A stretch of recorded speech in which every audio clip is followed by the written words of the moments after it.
This podcast is brought to you by the School of Advanced Study, University of London. All of our podcasts are available from our website, www.sas.ac.uk.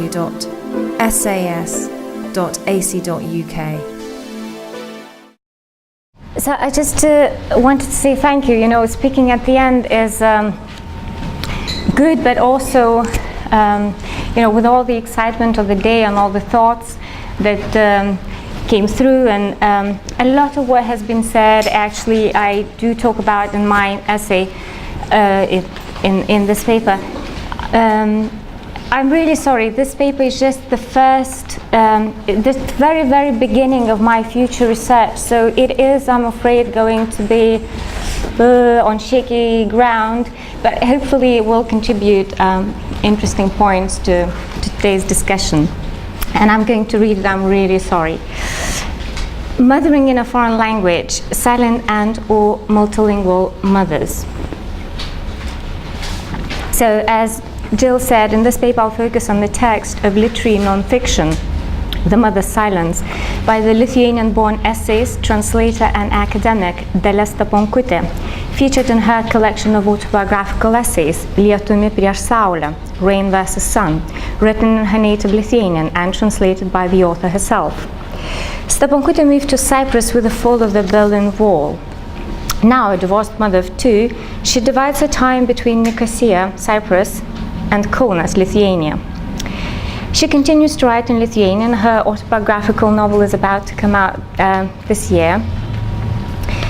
And her essays offer a personal, philosophical, poetic, and often melancholic reflection on the state of migrant intellectual woman and mother. In this paper, I'll engage with the last four research questions and will thus speculate on how this text responds to the experience of migrant mothers, what insights can literary narratives such as this one bring to an interdisciplinary discussion on migration and mothering, and what kind of relationships there might be between this text, real-life experience, and contemporary social issues. In her essay, The Mother's Silence, Staponkuté explores the state of mothers who do not share the same linguistic and cultural environment with their children. For her, silent mothers are, quote, mothers who are unable to talk to their children in their native language, which suggests the refusal of the native tongue not through design, but through circumstance. In the essay, the silent mother is most vividly personified by a long-legged, long-haired Lithuanian blonde married to a foreign, in this instance Greek, husband, and is seen by the author in extremely negative terms. The silent mother and her foreign husband are said to live in, and this is quotation number 1, mystical linguistic circumstances. Their children don't speak Lithuanian, the mother speaks no Greek, though she's picked up a smattering of English, which she presumably uses to communicate with both her husband and children. The mother whose identity is marked by poor linguistic proficiency is thus called the silent or mute mother and is associated with boredom, passivity, loneliness, self-containment, emotional impotence, and ultimately death. The silent mother is inoperative, alien, and to a degree absent from her children's lives. And this is quotation number 2. Mummy, are you by any chance a mummy? Mocks the snotty child of a Lithuanian mother and a Greek father, while she, during a lively Greek conversation, keeps strangely mum. End of quote. The silent mother is denied access to the most straightforward element of family life. She is unable to join in the conversation with her children and husband. She is separated by an invisible wall and remains a mere speechless and powerless spectator of the family performance in which she has no role. Furthermore, she becomes an object of ridicule, mocked at by her children, and remains mum at the face of it. Recent research in psychological science provides some evidence to support such a negative portrayal of the silent mother in the eyes of the children. Research on North American immigrant families has shown that there exist intergenerational linguistic differences in language preference and proficiency. Migrant parents are more proficient and prefer to speak in their first language, whereas their children are more proficient and prefer to speak in their adopted English. Last year, Stephen Chen and the associates published a paper in which they write, quote, "Intergenerational differences in language have been associated with a variety of negative emotional outcomes, including children's perceptions of unsupportive parenting, lower family cohesion, and high internalizing and externalizing problems in children," end of quote. Thus, the figure of the silent mother can indeed be interpreted as a negative mother figure. In Staponkuté's essay, the emotional distance between the silent mother and her children is poignantly imagined as a tragic split. And this is quotation number 3. "Children born outside the space of their mother's native language or their mother's homeland disavow their mothers as soon as they learn to walk. Children, even little pipsqueaks, manage to jump across the chasm separating their mothers from their locale with such alacrity that the mother from a strange land ends up stranded on the other side before she can even manage a gasp." The combination of the mother's native language and homeland in Staponkuté's text is evocative of and plays the role of Christou's notion of semiotikura, the realm of language and articulation that is primarily tied to maternal body, the structure that makes it possible to articulate the mother's relation to the child and vice versa.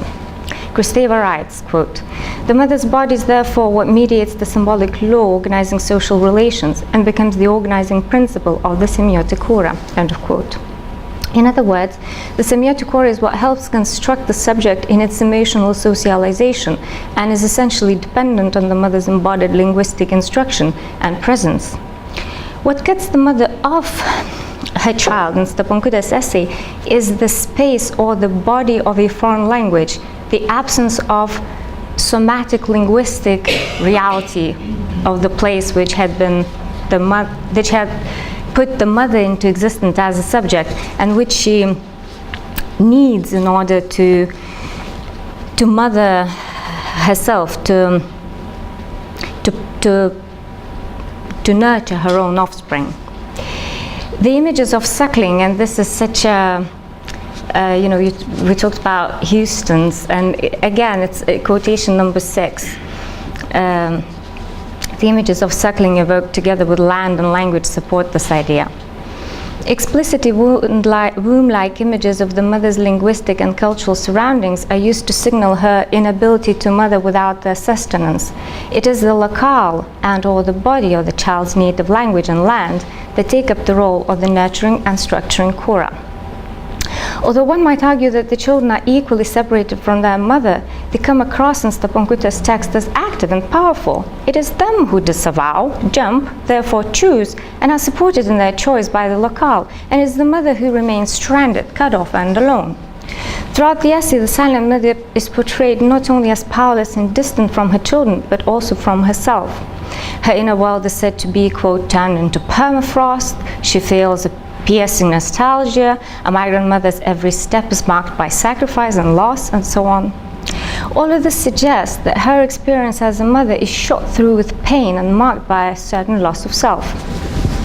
Now, Aneta Pavlenko, who works with multilingualism and emotions, reports that in her research, the majority of respondents with a clearly defined first or native language, as Staponkuté calls it, perceive that first language as most emotional and favor it as the language of emotional expression. And even if parents normally use their adoptive second language to talk to their children, they switch back to their mother tongue for terms of endearment.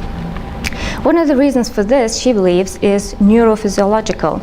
Neuroscience has identified several brain structures that participate in the triggering and execution of emotions, which is situated in the limbic, or the emotional part of brain, which in turn is part of the brain responsible for communicative functions too.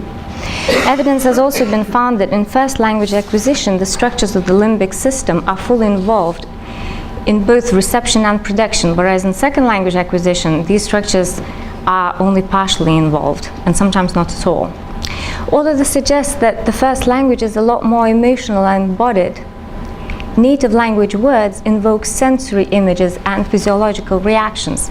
Furthermore, they are impregnated with autobiographical memories, which in the context of motherhood are likely to be related with being a child, being mothered, being cooed at, caressed, and loved. Thus, the mother who is unable to mother in her native language comes across as objectively missing out on a big part of her emotional life. In Christou's theory of semiotic disposition, pleasure plays a crucial role. To her, it is the dimension of language directly linked with play, pleasure, and desire. Christou writes, quote, "Identifying the semiotic disposition means in fact identifying the shift in the speaking subject, his capacity for renewing the order in which he is inescapably caught up, and that capacity is, for the subject is the capacity for enjoyment." End of quote. In other words, for Christou, the shift in the speaking subject means opening up to or connecting with the embodied experience of language, which Pavlenko argues is linked with consolidation of personal experiences channeled through multiple sensory modalities, and the desire, or need even, to produce a particular message. Staponkuté's silent mother seems to be incapable of such semantic, linguistic, pleasurable playfulness in relation to both her children and her sexual partner. And these are quotations number 4 and 5, which I won't read. An intimate word uttered in unfamiliar language is lifeless, resting on the lover's bed like a fallen petal, is evocative of autumnal fading of life. Linguistic playfulness, creativity, vocal and gestural intricacies, and its subsequent pleasures seem to be operative and arousing only if mediated by the embodied language.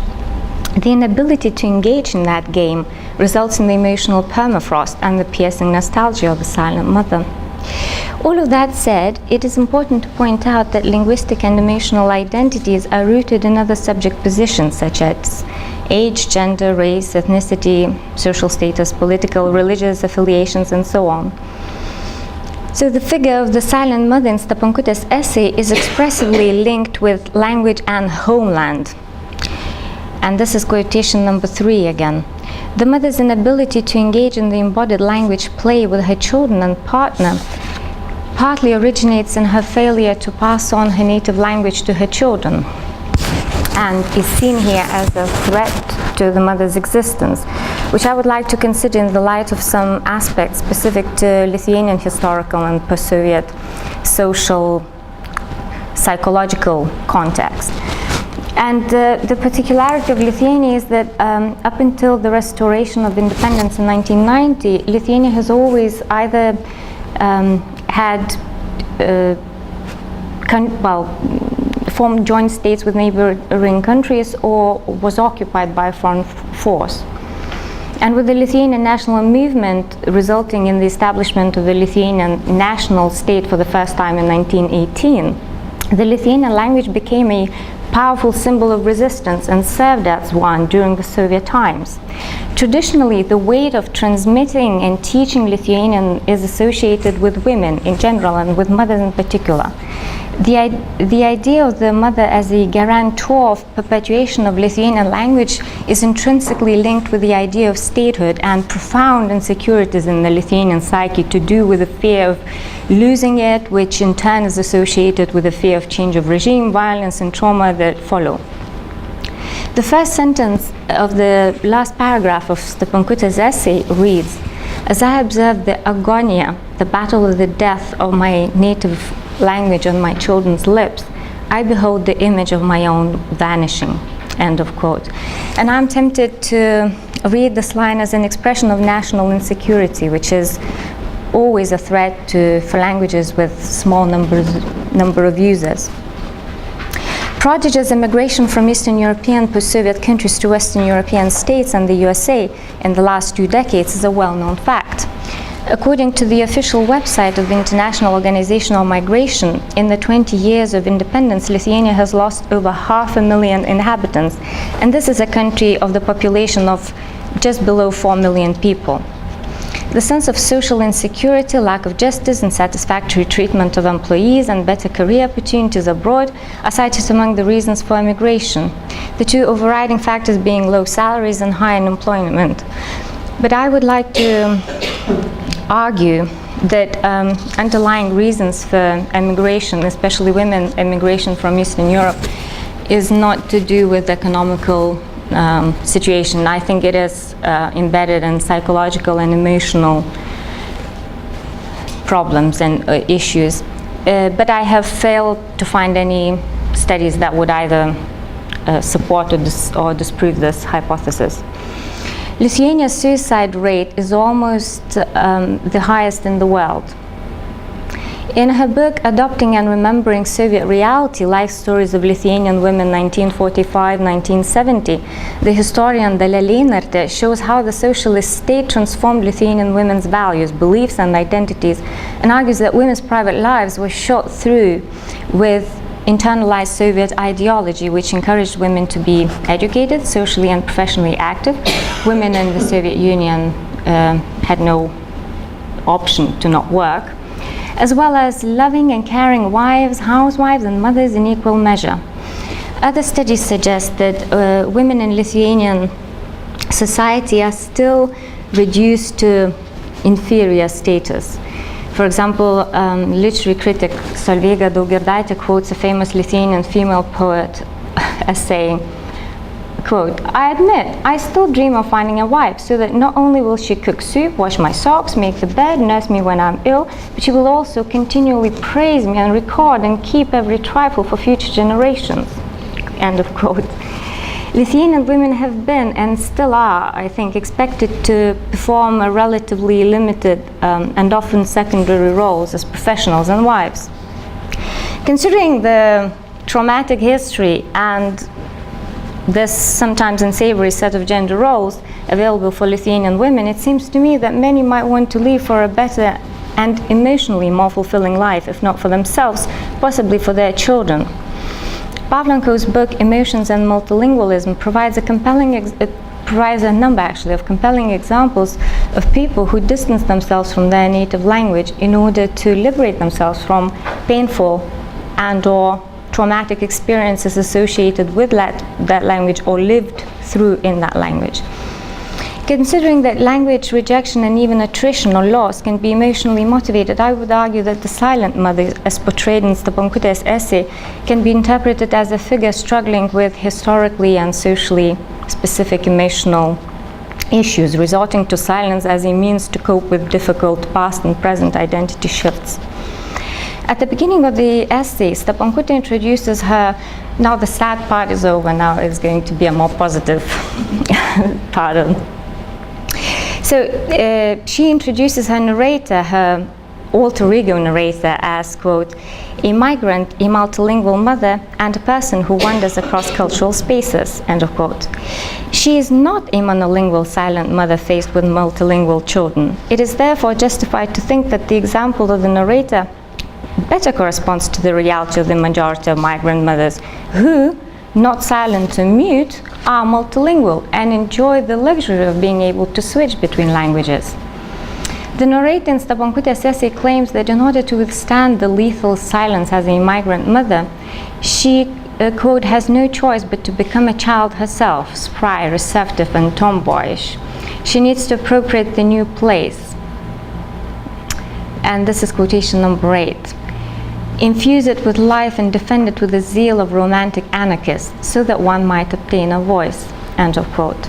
Later on, she says, and this is quotation number 9, "The only possible way out of this confusion lies not in a negation of language, but in shuttle translation," end of quote. Spry, receptive, and tomboyish are all evocative of an agile, active body, its play and ensuing pleasure.